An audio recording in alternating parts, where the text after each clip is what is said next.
다 같이 잠시 자리에서 일어나셔서 하나님의 말씀 같이 읽도록 합니다. 마태복음 14장 22절에서 33절까지 조금 길지만 천천히 함께 읽겠습니다. 예수께서 즉시 제자들을 재촉하사 자기가 무리를 보내는 동안에 배를 타고 앞서 건너편으로 가게 하시고 무리를 보내신 후에 기도하러 따로 산에 올라가시니라. 저물매 거기 혼자 계시더니 배가 이미 육지에서 술이나 떠나서 바람이 거스름으로 물결로 말미암아 고난을 당하더라. 밤 사경에 예수께서 바다 위로 걸어서 제자들에게 오시니 제자들이 그가 바다 위로 걸어오심을 보고 놀라 유령이라 하며 무서워하며 소리 지르거늘 예수께서 즉시 이르시되 안심하라 나니 두려워하지 말라. 베드로가 대답하여 이르되 주여 만일 주님이시거든 나를 명하사 물 위로 오라 하소서 하니 오라 하시니 베드로가 배에서 내려 물 위로 걸어서 예수께로 가되 바람을 보고 무서워 빠져가는지라 소리질러 이르되 주여 나를 구원하소서 하니 예수께서 즉시 손을 내밀어 그를 붙잡으시며 이르시되 믿음이 작은 자여 왜 의심하였느냐 하시고 배에 함께 오르매 바람이 그치는지라. 배에 있는 사람들이 예수께 달하며 이르되 진실로 하나님의 아들이로소이다 하더라. 아멘. 네, 오늘 말씀은 배에서 나와 걸으라 라는 제목으로 같이 말씀 나누려고 합니다.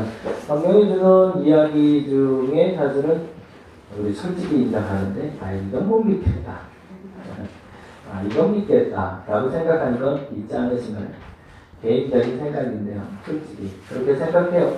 사람들 마음속에 어떤 마음인지 제가 정확하게 읽어낼 수 없지만 이렇게 질문해야 맞죠. 목사이기 때문에 이렇게 질문합니다. 여러분은 모든 성경의 말씀을 믿으시나요? 아멘. 아멘. 정말 믿으시나요? 홍해가 갈라진 걸 믿으시나요? 마리아가 처녀의 몸으로 예수를 낳았다는 것도 믿으시나요? 쓰기 네, 죄송해요. 자꾸 얼굴을 마주치는데 좋아서 그래요. 눈빛만 봐도 좋아서. 네. 우리는 선별해서 믿는 경우들이 있어요. 이거는 믿을만하니 믿어주고 이거는 못 믿겠으니 못 믿겠고 오별료 이건 어떻게 믿어. 그냥 그렇게 포장된 얘기야. 난 적당히 믿을게. 그런 사람에게 결과가 있을까요? 없을까요? 죄송하지만 결과는 없습니다. 성경은 선별해서 믿는 책이 아니라 믿음으로 받아들이는 책입니다. 그래서 창세기를 볼 때 창세기는 믿음으로 보는 책이지 과학으로 보는 책이 아닙니다. 그래서 사람들이 창세기 1장을 이해하면 더 정확히는 인정하며 성경을 보인다는 표현을 제가 해요. 창세기 1장 1절을 과학적으로 해석해내기 시작하면 그때부터 말이 안 돼요. 하나님은 어떻게 믿어요? 천지를 창조했다는데 그건 말이 안 되잖아요. 과학적으로 보면 그래요. 근데 믿음의 눈으로 보면 가능하다는 거죠. 오늘 본문도 마찬가지입니다. 예수님이 물 위를 걸어서 오셨대요. 믿어지시나요? 솔직히 그렇죠. 이거는 선별해서 믿어야지. 그런 일이 있을 수 있겠어.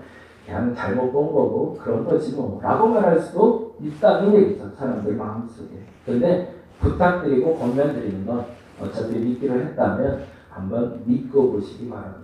그러면 그 역사가 여러분에게도 나타나라. 교회를 이끄는 힘이 두 가지라고 저는 생각해요. 교회를 이끄는 힘이 있어요. 힘이.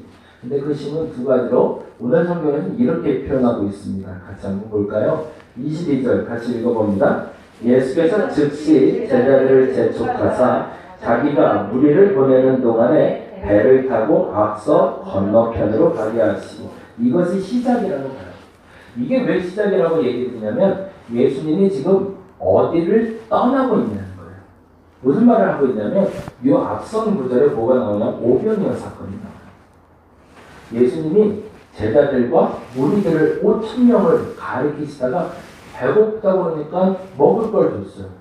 근데 그 먹을 걸 주는 방법이 여러분이 잘 아는 대로 물고기 2마리와 떡 5개로 5,000명이 먹고 남았어요. 그러고 나니까 제자들뿐만 아니라 무리들이 마음이 바뀌었어요. 어떻게 바뀌었을까요? 저 사람이 뭔가 다르다는 거죠. 그리고 예수를 쫓고자 하는 마음이 생겼어요. 예수님을 따르고자 하는. 지금 말로 하면 교회를 다니고 싶어진 거예요. 만약 그럴 것 같아요. 정말 저도 이렇게 설교하다가 제가 축복하고 이렇게 나눠줬는데 그 떡이 계속 생겨. 저기서 떡을 하나 주는데 얼마나 행복하겠어요? 그러면 다음 주에도 오고 싶지 않으시겠어요? 그거 구경하러라도. 사람들의 마음이 그래요. 근데 이게 믿음일까? 아니라는 거죠. 근데 대부분의 사람들은 뭐 때문에 오게 되냐면 경험하기 위해서 와요. 특별한 경험. 종교는 뭔가 특별한 게 있을 것 같거든요. 그래서 그 특별한 것 때문에 매료되고 또한 그래서 뭐 병이 나거나 기적이 나타나는 걸 보고 혹하는 마음에 믿음이라는 게 생겼다고 착각을 해요. 그리고 쫓아온 사람들은 그리스도인일까요? 그리스도인이 아닐까요? 죄송하지만 아니죠. 단지 믿음의 경험을 한 사람들일 뿐이죠. 그래서 예수님은 교회가 시작되기 위해서 교회를 이끄는 힘이 여기에 있지 않다라고 선포하신다는 이잖아요. 그래서 제자들을 재촉하셨대. 왜 재촉했을까요? 안 가려고 하니까. 여기가 좋잖아요. 여기 있으면 내가 인정받거든요. 사실은 예수님의 때에서 다 나눠줬을까요? 아니요. 예수님이 제자들을 주시면 제자들이 갖다 퍼날랐겠죠. 근데 나를 때마다 제자들을 통해서 계속 생성이 됐을 거겠죠. 5,000명을 먹이는 거니까 50명씩 앉혀놓고. 그러니까 제자들 입장에서도 이 사람들의 입장에선 높이 보는 결과를 가져온 거죠. 여기가 좋사오니 여기를 왜 떠나요?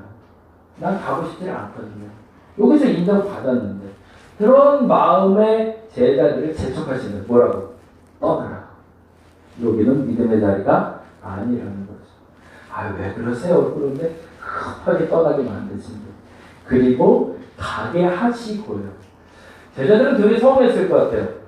혹자는 저 같은 사람이라면 그 생각했어요. 자기 혼자 독식하려고. 야, 치사하다. 우리 다 보내고 자기 혼자 왕노릇 하려고 그러는구나. 그런 생각 혹시 안 해보셨어요? 전 이거 보는 거 보셨어요. 야, 진짜 너무하다. 응? 다 보내놓고 나 혼자 이제 좀 제왕적인 어떤 대우를 받으려고. 근데 예수님은 어디로 가시죠? 다 가게 하신 다음에 다음 절 보니 이렇게 돼 있어요. 읽어보죠. 무리를 보내신 후에 기도하러 따로 산에 올라가요. 홀로 기도하러. 첫 번째 교회를 이끄는 힘은 바로 기도에 있다는 겁니다. 다른 무리에 있지 않아요. 목회자가 사람을 보고 목회하기 시작하면 그때부터 교회는 병들기 시작하는 거죠. 상황을 보고 목회하기 시작하면 병들기 시작하는 거죠.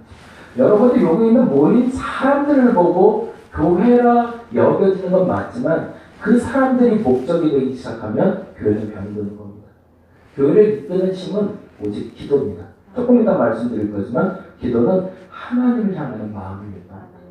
내 마음이 무엇을 하든지 어떤 상황이든지 그 결론지와 그 시작점에 하나님과 함께하는 게 시작이라고 말하는 게 교회라는 거죠. 신앙생활의 시작은요. 그래서 하나님을 만나는 게 시작이고 마무리입니다. 오늘 이 시간에 예배 드리러 왔다라고 말할 땐 하나님을 만나러 온 거고요. 그리고 오늘 은혜 받았다라는 말은 양 목사의 말이 듣기 좋았다가 아니라 하나님을 만나고 간다라고 말하는 거예요. 그래서 예수님은 기도로 시작하셔서 기도로 마무리를 하고 계시는 게 오늘 그 시작점이라는 거예요. 그게 첫 번째 교회를 이끄는 힘입니다. 근데 안타깝게도 제자들이 또 하나의 교회를 이끄는 힘이 있다는 걸 알려주고 싶은데 그게 없어서 그거를 가르쳐주는 장면이 오늘 장면이에요. 두 번째 힘은 이거죠. 같이 읽어봅니다. 예수께서 즉시 손을 내밀어 그를 붙잡으시며 이르시되 뭐래요? 믿음이 작은 자요 왜 의심하여야 된다 하시고. 두 번째 이끄는 힘은 뭘까요? 보면 믿음이죠. 교회를 이끄는 두 가지 힘이 있어요. 첫째는 기도예요. 첫째는 하나님을 향하는 우리의 마음이 지속적이어야 돼요. 근데 중요한 건 기도만 하면 될까요? 아니요. 믿음이 있어야 돼요. 믿음이 있는 데가 뭘까요? 내가 기도한 대로 세상을 향해 살아내는 힘을 주기요. 그래서 교회는요. 하나님 앞에 예배하며 기도하는 법을 가르쳐줘요. 그래서 기도하게끔 만들어주고 기도가 우선이 돼야 되고 기도가 전부라는 걸 알려주는 것이 교회입니다. 그리고 어떻게 해야 돼요? 일주일에 한 번씩 기도에 대해서 배웠어요. 하나님을 만나는 방법을 배웠어요. 그러면 어떻게 해요? 세상에서 뭐로 사는 거죠? 믿음으로 살아야 되는 거죠. 그 하나님이 나를 이끌 때 어떤 일이 벌어진다? 예수께서 행하셨던 그 일을 나도 할 수 있다라는 믿음으로 살아가는 거예요. 만약에 예수님이 오병이어 사건을 하고 나서 그 다음부터 제자들을 계속 훈련시키는 거죠. 어떻게 떼야 되냐면 어떻게 축복해야 되냐면 그걸 훈련시켰어요. 그래서 그 자리에서 계속 가르쳐주면 그건 뭘까요? 아무 일도 없어지는 거예요. 마법을 부리는 거죠. 그거 말고 제자들에게 끊임없이 알려주는 게 있어요. 이 기적의 통로는 어디 있다? 하나님이다. 그래서 너희는 뭐 해야 된다? 기도해야 된다는 걸 알려주신 거고 그 기도를 통해서 내가 이 능력을 행한 것처럼 너희도 그 누군가를 만날 때마다 이 기적을 행하길 원한다면 뭐 해야 된다? 하나님께 기도하고 믿음으로 행해야 된다는 걸 알려줍니다. 그래서 그 방법을 다시 한번 반복하는 게 오늘 본문이 돼요. 첫 번째, 같이 읽어볼까요? 믿음이란 뭘까요? 그러면 읽어봅니다. 바람이 보이지 않고 예수가 보이는 게 믿음이에요. 근데 여기서 조금 설명이 필요해요. 그리고 나서 제자들을 배 태워서 대축에서 보냈단 말이에요. 제자들이 배 타고 갔어요. 근데 하필 바람이 잔잔하지 않아요. 예수님이 기도하면서 놀라셨던 것 같아요. 큰일 나겠다 저러다. 이 밤에 사람들이 배 타고 가다 풍랑이니까 걱정이 되잖아요. 그런데 그 밤에 배를 아마 찾으셨던 것 같아요. 근데 배가 없었겠죠. 그 야밤에. 그래서 갈 수 있는 방법이 유일하게 그거밖에 없었어요. 뭐죠? 걸어가는 것밖에 없었던 거죠. 저는 그렇게 생각해요. 그냥 믿음의 눈을 보자면 그런 거예요. 배를 구하려고 했어요. 그리고 제자들이 가려고 했는데 배가 없어요. 근데 풍랑은 깊어요. 풍랑이 많으니 배가 안 뜨려고 하니까 큰일 났네. 저것들 어떡하지? 왜요? 결론에서 그렇게 되더니 예수님의 배에 내리자마자 바람이 잔잔해지니라는 뜻이죠. 그럼 예수님의 궁극적으로 가진 목적은 바람 때문에 제자들이 위험에 처할 수 있으니 위험을 막으러 가시는 게 목적이었던 거죠. 그러니까 마음이 급해지신 거죠. 그래서 배 타려다가 급한 마음에 아무도 안 보겠지? 제 생각이 그래요. 아무도 안 보겠지 싶어서 걸으신 것 같아요. 누군가 보고 있다면 안 걸으셨을 것 같아요. 그게 또 사람들이 시험거리가 될 수 있습니다.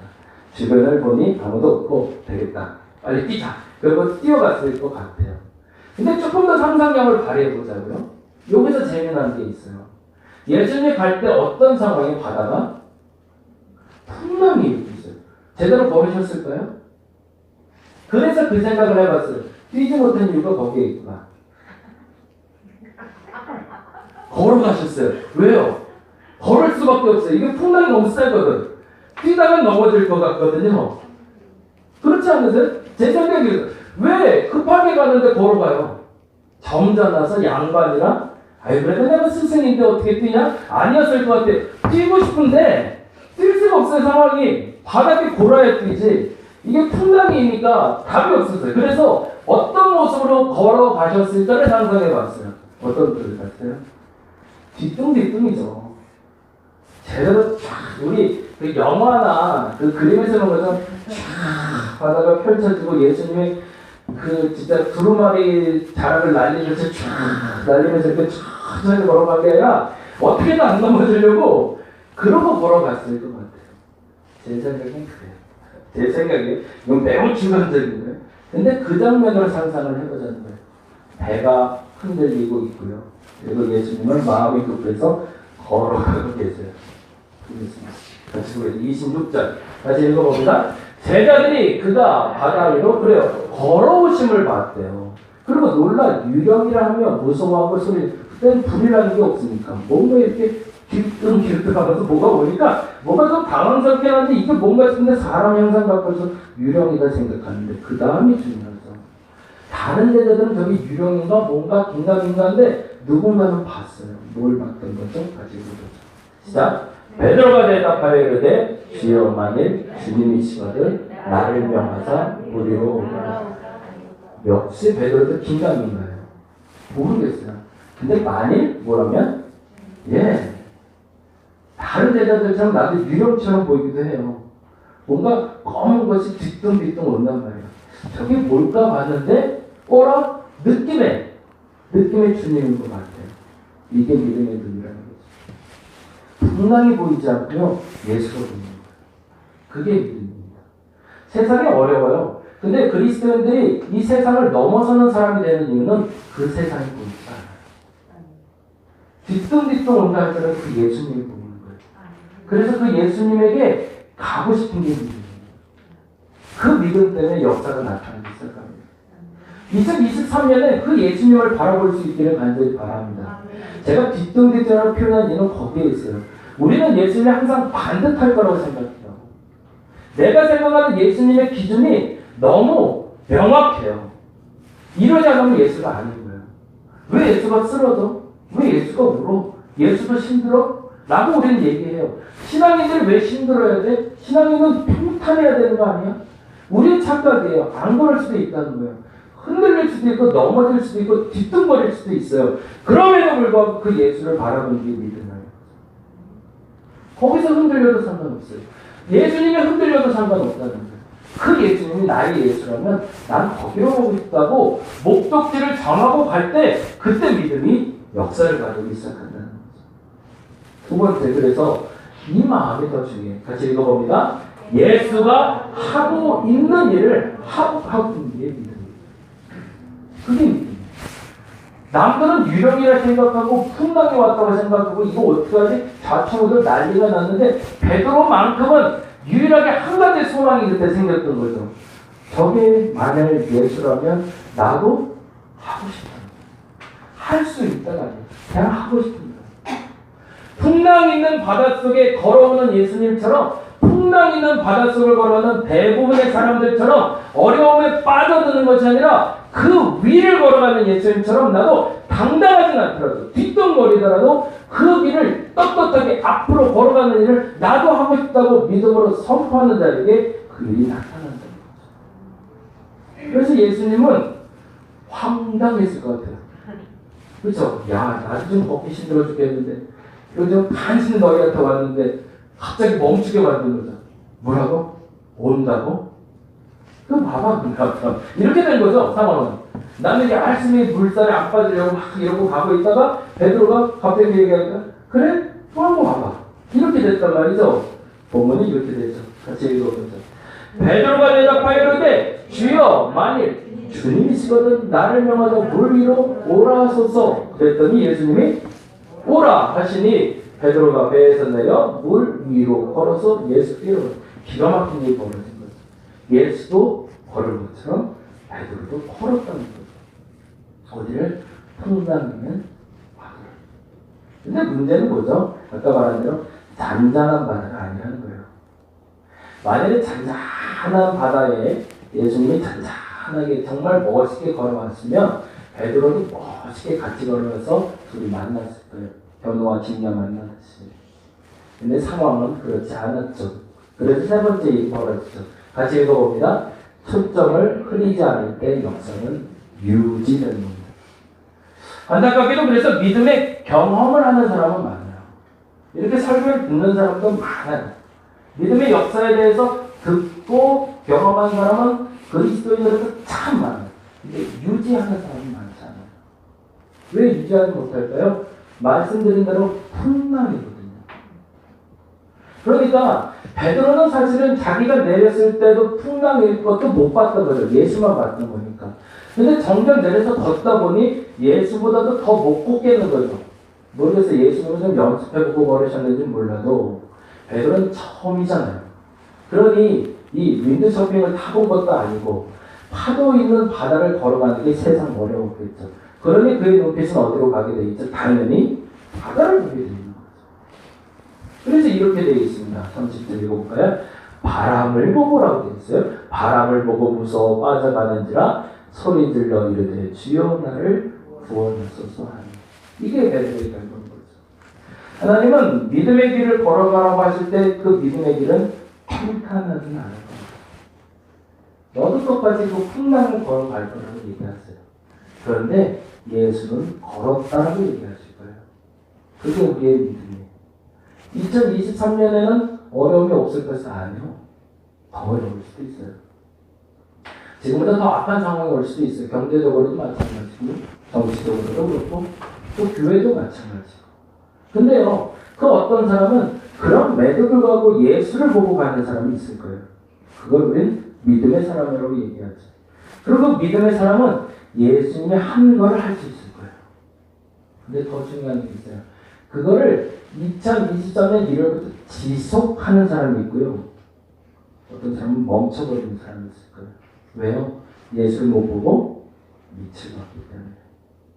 똑같은 상황인데 예수를 보고 끝까지 갈 것이냐 바닥을 보고 빠져들어갈 것인가는 이제 여러분의 선택이 되는 거죠. 교회를 이끄는 힘은 기도에 있습니다. 결국에 하나님께 기도해야 돼요. 그래서 예수가 어디 있는지 발견해야 돼요. 그리고 쫓아가기 시작해요. 그리고 쫓아가다가 어떤 일이 벌어져야 돼요? 그 눈동자와 내 눈동자가 놓치지 말아야 돼요. 끝까지 가시면 2023년에 여러분에게 주기로 약속한 그 복이 여러분께 될 겁니다. 근데 만일에 멈춰버리면 안타깝지만 눈으로는 봤으나 한번 경험하고 끝날 겁니다. 왜 나는 일이 자꾸 반복될까? 왜 신앙이 성장이 안 되고 자꾸 멈추는 것 같고 오히려 도태되는 것 같을까? 사실은 저는 거기에 정답이 있다고 봐요. 지속하는 힘이 없기 때문에 그렇습니다. 그래서 예수님이 이렇게 얘기하시죠. 예수께서 즉시 손을 내밀어 그를 붙잡으시며 이르시되 믿음이 작은 자여 왜 의심하였느냐. 베드로의 마음속에 뭐가 들어간 거죠? 예수를 못 믿겠는 거죠. 세 가지 다짐을 해봅시다. 2023년을 이제 시작하면서 첫째, 예수만 보시기 바랍니다. 그 다음은 성경에 써 있습니다. 어떻게를 알려드릴 겁니다. 기도할 때 알게 되실 겁니다. 두 번째, 예수가 하신 일을 해보시기 바랍니다. 이게 믿음이에요. 아까 말한 대로 성경에 있는 게 될 거라고 믿음을 가지세요. 이건 되고 이건 안 될거 아니라 다 될 거죠. 성경에 제시된 대로 여러분에게 다 역사가 나타날 겁니다. 그걸 믿음으로 가져고요. 근데 중요한 게 멈추지 마시기 바랍니다. 제일 중요한 건 거기에요. 믿음을 갖는 것도 중요하지만 믿음을 갖고 끝까지 가는 게 중요해요. 시작했다면 끝을 볼 때까지 여러분이 멈추지 않기를 간절히 바랍니다. 기도하겠습니다.